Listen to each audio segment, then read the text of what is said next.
Hey guys, what's going on? It's Danimal. I've been pretty busy today, getting ready to move or to drive from Wichita Falls to St. Matthews, South Carolina. So instead of doing like I did in the last video on the last trip and loading everything in the van, I am actually going to get a trailer, a U-Haul trailer, and stay in the van more comfortably. Last time I slept across like 2 front seats and it was god awful.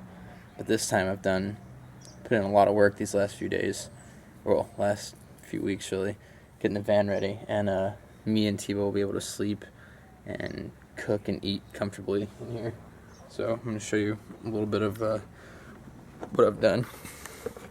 So there's a big hole in the floor under here, so I made this earlier today so I can walk from the front seat to the back without dying and falling onto the tranny. It's my little heater. So here's, don't mind the hatchet, it's just, put it there. This is the bed frame I made, and it's a custom mattress that I have made on it. And this isn't hard mounted yet, but what happens is there will eventually be walls around this whole thing. And this is built on hinges, so I can store stuff under here. And I can clip it up there until I get that eye bolt installed, but I didn't want to do the eye bolt yet because of the way I had to do it. I didn't really want to mess with it, but I had this custom mattress made. It's 6 foot by 4 foot and 4 inches thick. Fits perfectly inside there, so it'll be big enough for me.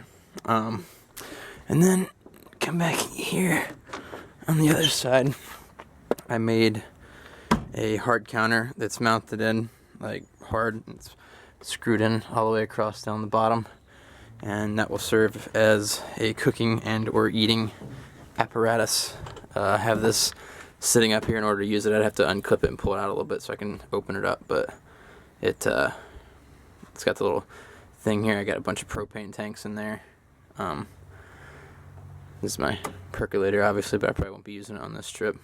But and then other than that, I haven't really done too much except I cleaned everything up and armor-alled everything, so it's all clean inside now. But yeah, now I'm gonna get ready and show you the outside.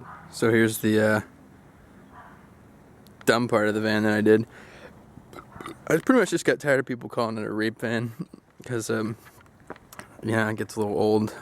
It was funny the first few times, and then it's like, really guys, there's my doorway, just a piece of firewood. So I just made it the mosh machine instead. I think for, you know, a $750 van, I got a pretty good deal. It you know, when you're doing long trips, it gets really good gas mileage as long as you keep it on the highway, and never really had to do anything to it except put more fluids in it because it does leak oil and a little bit of tranny fluid quite substantially, but it's not like a leak that happens when you're just sitting here. It's a moving leak. So, but yeah, so 13th of March 2014, a few days from now, 3 or 4 days, I'm gonna go as soon as U-Haul opens, pick up the trailer. Well, I'm gonna get a hitch first, pick up the trailer. I got the receiver hitch, but I wasn't able to afford the actual hitch yet on this paycheck, so I'm gonna have to wait until the day I pick up the trailer, which is great. But me and Dustin did the wiring, so I'm gonna go pick it up and bring it over here. And the way I have everything, I got everything pretty much all the way packed up now, so I should honestly be able to load the whole trailer in less than an hour. I know it sounds like kind of ridiculously fast, but getting pretty good at it. Like, I'm just gonna put the scrambler on one side and the Honda scrambler on the other side, and slide the BMW engine on the pallet in between the two, and then pretty much just stack boxes and Rubbermaid containers all the way back. And you know, I have a few loose things that I won't be able to pack, like the rest of the BMW stuff, like the frame, fenders, wheels, the seat, and that kind of thing, like the extra seat for my Triumph, stuff like that. Like, I won't be able to put those in boxes, just obviously they're huge, but once I get all the boxes and everything loaded into the trailer, I should be able to pretty easily, you know, just kind of stack them up on everything. So Not really stack them, but wedge them in there. But I'll probably shoot a little bit more. I'm getting closer to leave, and I'm definitely gonna shoot a lot more video on the trip than I did last time, because I'll have time to relax at night and cook dinner and all that kind of stuff. So see you guys later.